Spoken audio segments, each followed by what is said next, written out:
tout le monde, c'est Powerman et aujourd'hui on se retrouve pour la première critique manga de ma chaîne, All You Need Is Kill.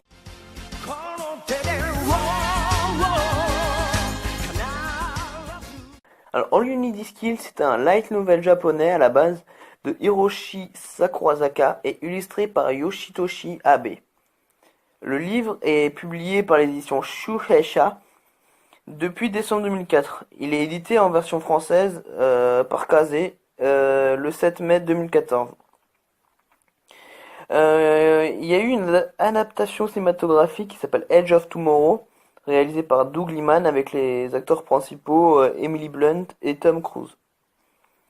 Et du coup, ce qu'on va parler aujourd'hui, c'est quand même du manga qui a 2 volumes, qui a été dessiné par Takeshi Obata, qui a dessiné notamment Death Note ou Bakuman, et scénarisé par Yosuke Takeuchi. Il est prépublié par l'éditeur Shueisha en janvier 2014 et en version française est publié par Kazé depuis juin 2014.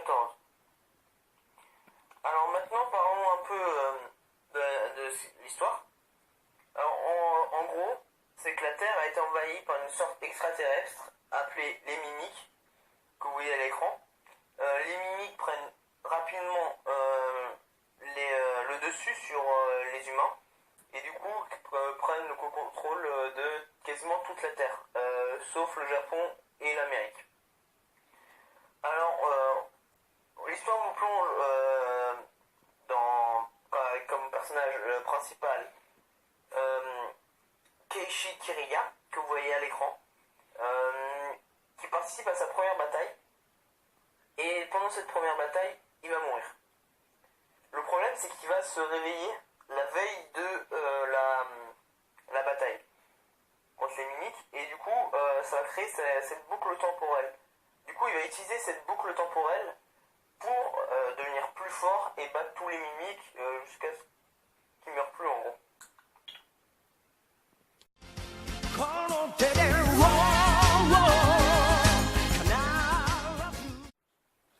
Alors maintenant parlons des points positifs et des points négatifs. Alors les points positifs pour moi c'est que le héros il est comme assez intelligent et que il va utiliser du coup on va dire ce don pour pouvoir devenir beaucoup plus fort et arriver à un point d'être le meilleur des soldats. Et du coup, les points négatifs, j'en ai pas trouvé énormément. C'est juste que pour moi, l'histoire, elle aurait pu se dérouler autrement. C'est-à-dire que je suis pas forcément fan, même si je sais que c'est dans le scénario, que c'est obligé qu'il se passe ça. Au fond de moi, je le savais, mais pour moi, ça aurait pu, vers les derniers chapitres, se passer autrement.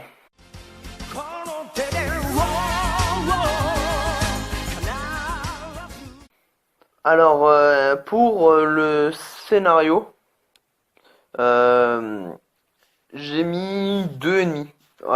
C'est pas sur 4, c'est pas fou en fait.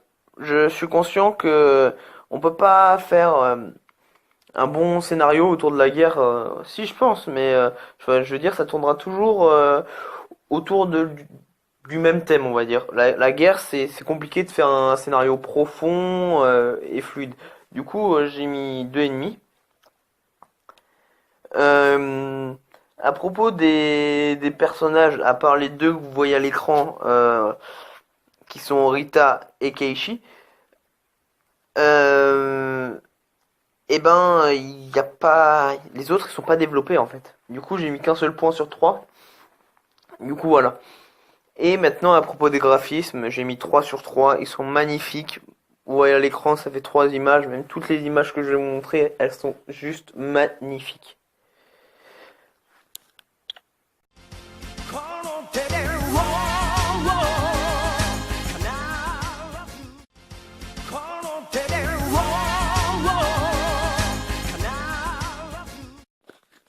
Passons maintenant à la conclusion.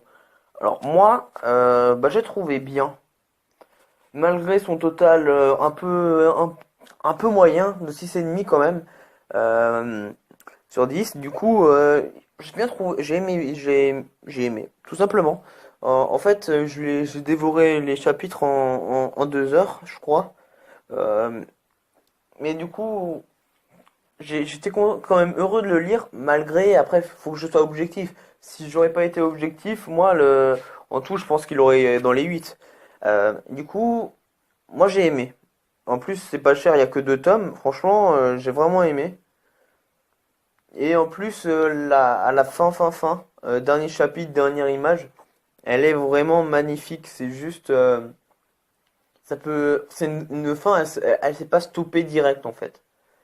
Elle s'est pas, elle s'est pas bloquée enfin, faire une fin un peu pourrie.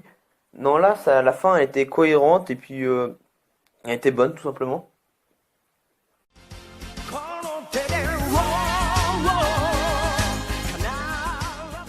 Passons à mon personnage préféré, qui est Rita Zwartaski. Qui est la fille.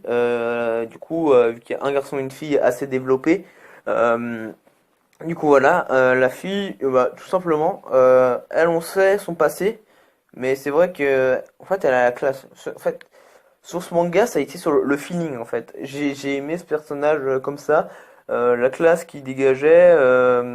En plus, elle est gentille, et elle est marrante un peu. En fait, franchement, elle m'a, elle m'a ému dans la scène, dans quelques scènes, mais très peu, hein. Après, c'est léger, hein, c'est pas non plus le meilleur manga émouvant qui puisse exister, mais franchement, en plus d'être considéré comme le, le soldat invincible, franchement, j'ai aimé. Franchement, elle m'a vachement plu, direct en plus. Du coup, j'espère que cette vidéo vous a plu. N'hésitez pas à laisser votre avis en commentaire. Je me ferai une joie de le lire et d'y répondre. Sur ce, je vous souhaite une bonne matinée, un bon appétit, une bonne après-midi, une bonne soirée ou une bonne nuit selon l'heure où vous regardez cette vidéo. Allez, salut tout le monde!